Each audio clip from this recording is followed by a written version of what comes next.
I was born in Long Island, New York. I was born into a family that included my mum, my dad, both 19 at the time, and my older brother, who is 2 years older than me.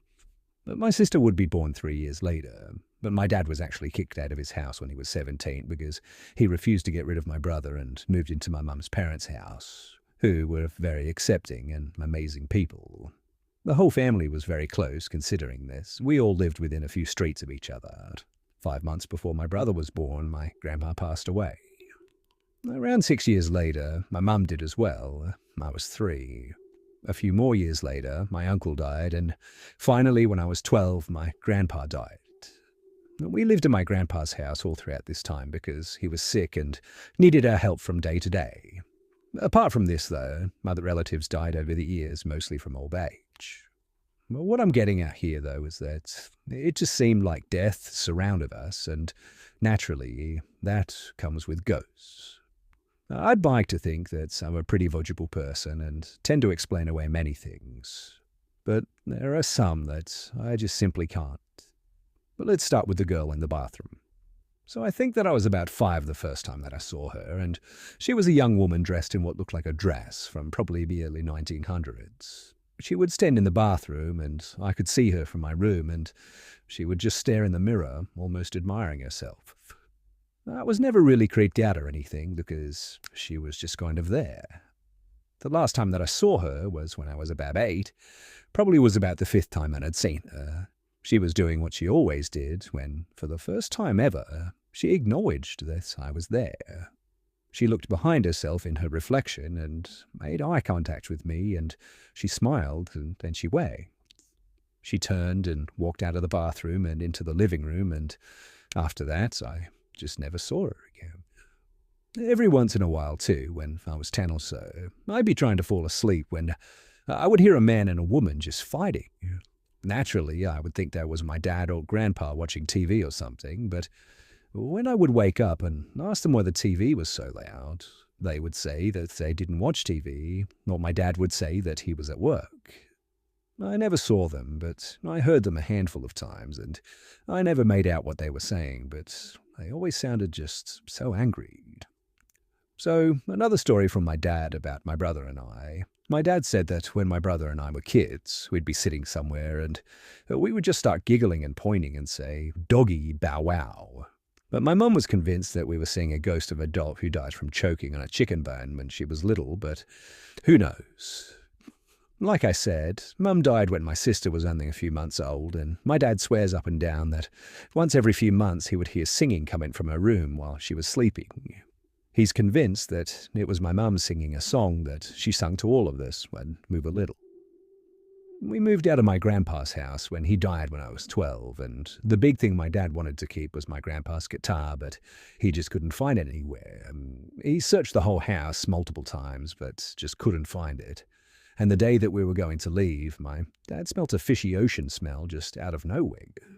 My grandpa loved taking us to the beach and always liked salt and fish. My dad didn't want to know where it was coming from, so he went into the kitchen and eventually just went away. He then went to the living room and it was back. After a few minutes, he realized that it smelled like it was going upstairs. Long story short, he followed her to the closet and he searched multiple times, and in it was the guitar.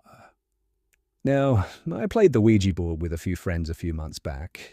I was over it and stopped playing. The board then proceeded to say Puppy, which is what we call Grandpa, Don, my uncle's name, and Lou, my grandma's nickname. My friends never knew anything about them, and I asked my grandma what she said to my mum before she died to see if my friends were messing with me. And it said, predict. I literally almost cried because before she died, she told my mum my brother was a boy. My mum didn't find out that he was until he was born months later. I think some of my family from that house followed me over the years, even though I'm 21 now. I definitely feel it the most in the room that making into my daughter's nursery. I'm having a girl in December, and I always think that I see my mum. especially in there. I have so many more stories too that I would love to share another time, but this will have to do for the hours. I need to get going. Thanks for listening.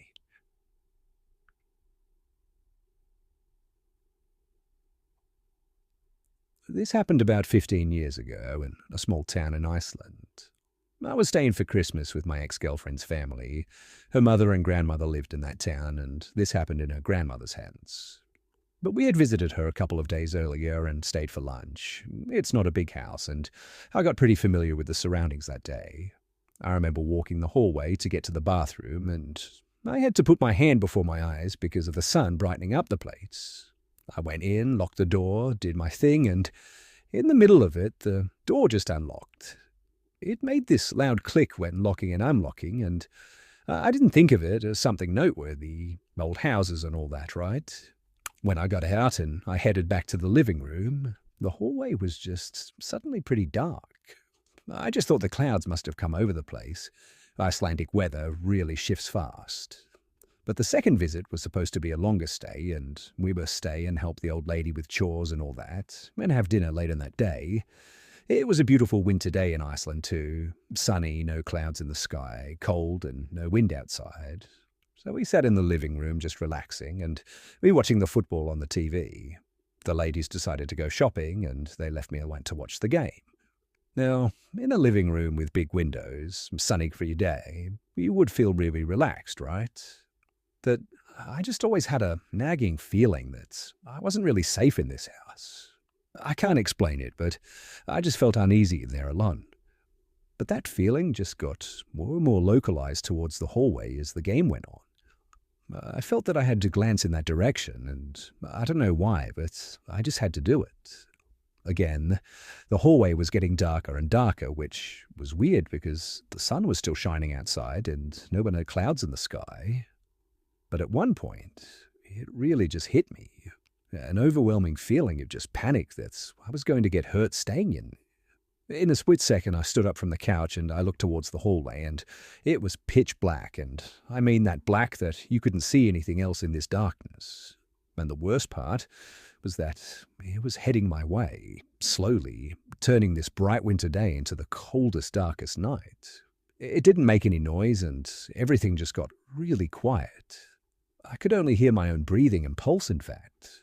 I honestly felt like I was in extreme danger, and at this point, I just ran out.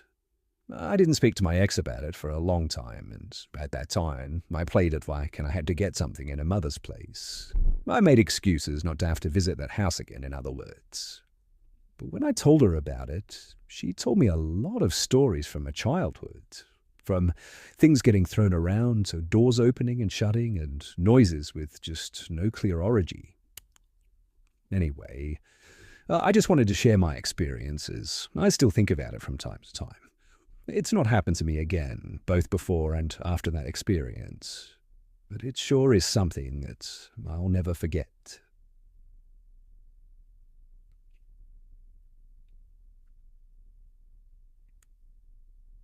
So, this was when I was like 17. I was staying in the psychiatric emergency care unit at the hospital. It's for short stays only, a week at most. They evaluate you and see whether they're going to ship you off to the proper psych hospital or send you on your way. Most people in this section aren't like crazy. Usually just attempts at your own life. People who had sort of manic episodes, drug or alcohol-fueled psychosis, or stuff like that. Anyway, it was a small area, a rec room, a short hall with 6 to 7 rooms. The nurse's office behind the glass at the end of the hall was there too, next to the rec room, and then like a little outside bit of some sort. Each person had their own room, and above the room was a light, and if the light was on, it meant that there was movement in the room. Now, one night, I convinced multiple nurses to give me a Valium before bed. But we'd usually be given 1 or 2 at least, but going up to multiple nurses, I managed to hustle about 8. I was laying in bed, completely zoned out from the Valium with my hand over my eyes. I had left my lights to on when, at one point, I hear my room door open. I assumed that it was a nurse checking on me, but I was completely zoned out. I didn't move my hand and just peeked through a tiny crack between my fingers.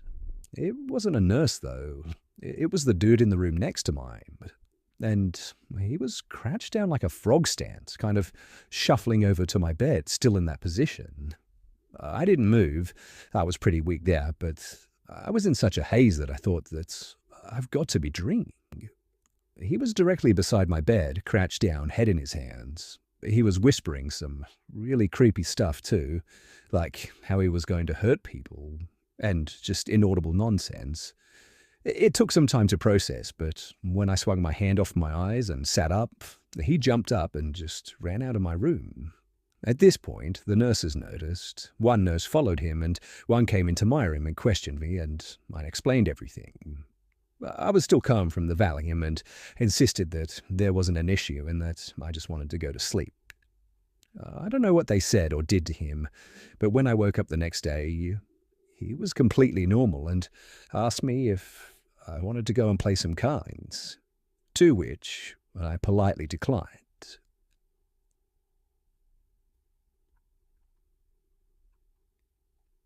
This happened when I was 4 years old.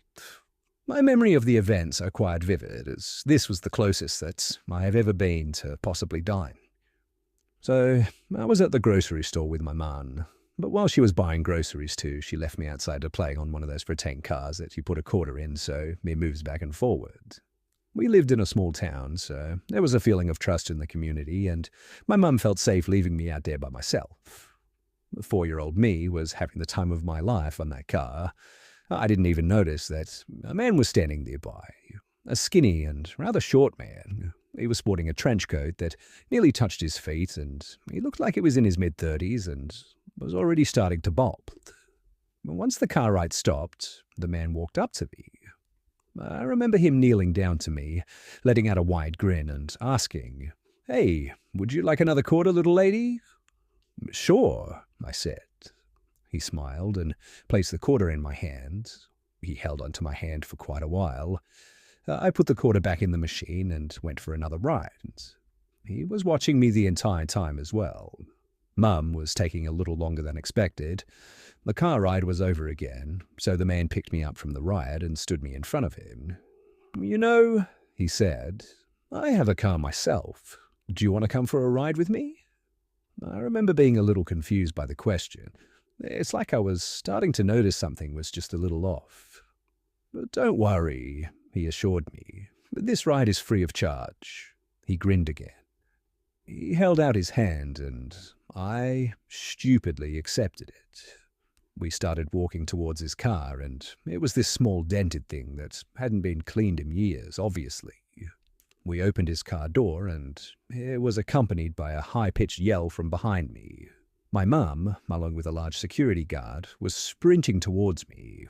The man, panicked, jumped in his car and drove off immediately. I was left in the parking space by myself.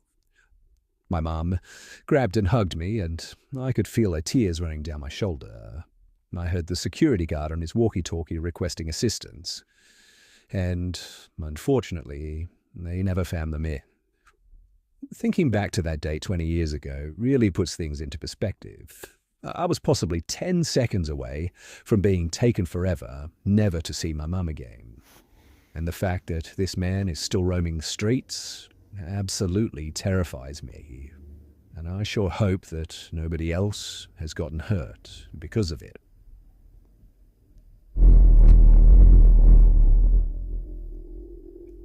This happened to me a few weeks ago. So I was attending an interview for an admin position in a small business. I was in the waiting area, sitting next to the other candidates, another girl my age. Now, when I say small business too, I mean that there's only the manager in the building, with us too. The manager picked out of his office door and asked me to come in. He was an older man who had blotchy red skin and was starting to bald. I took a seat next to his desk and we began the interview. He asked the usual, "Tell me about yourself and why would you be a good fit for this position," etc. I was confident that the interview was going well so far, but then it just got really weird. He then asked me if I planned on working here until I die. I was taken aback by that. At the time, I thought that this was perhaps a trick question. I jokingly replied that I'll live forever. However, the manager wasn't humoured at all by this. He just gave me a horrible scowl, and I was feeling very uncomfortable, and at this point, I wanted to leave. His next question, though, was also creepy, and he asked if I had a boyfriend. I replied with no. Again, he gave me an ugly scowl. I was already planning my escape because something was definitely wrong with this guy. He then started scurrying through his desk and pulled out a really large lollipop, the kind with the spirals on them. And he said, "Oh, sorry, you seem a little tense. Here, take this." And he was licking his lips. My legs were trembling, and I said, "Okay, sorry, sir, but I have to leave." And I rushed out of the office. I saw the other girl, and I told her to leave with me right now. We left the building and caught the nearest taxi out of there while I explained everything to her. And after this, the thought of going to another interview fills me with just so much dread.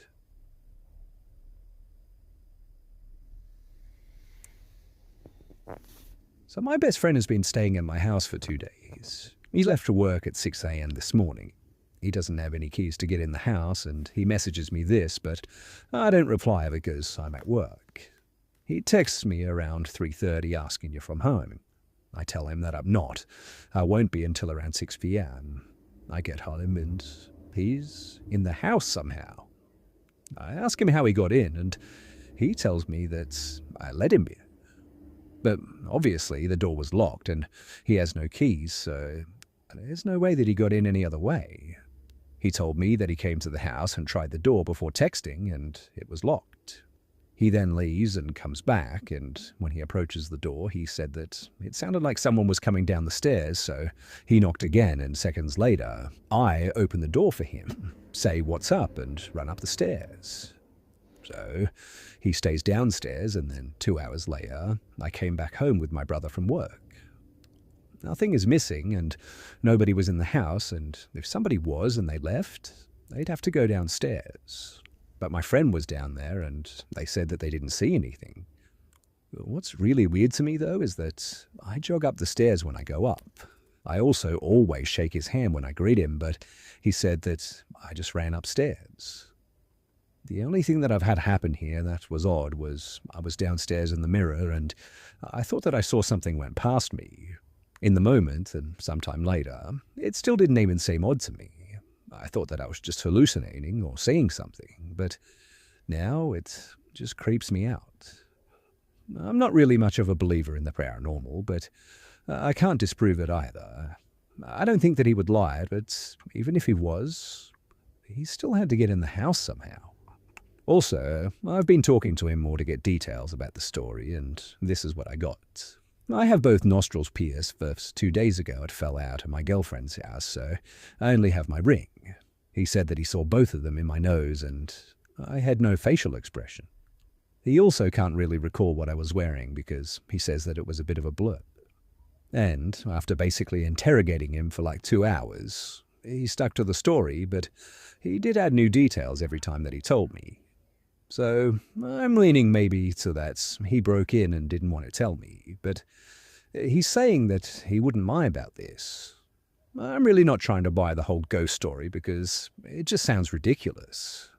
I still didn't find any way that he could have gotten in the house too, because I checked everything and found nothing opened or out of place.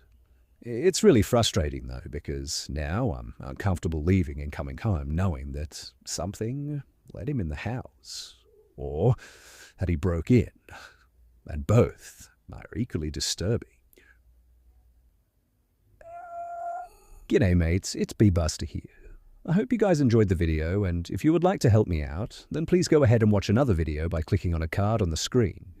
As always guys, thanks for all the love and support, and I'll see you mates in the next one.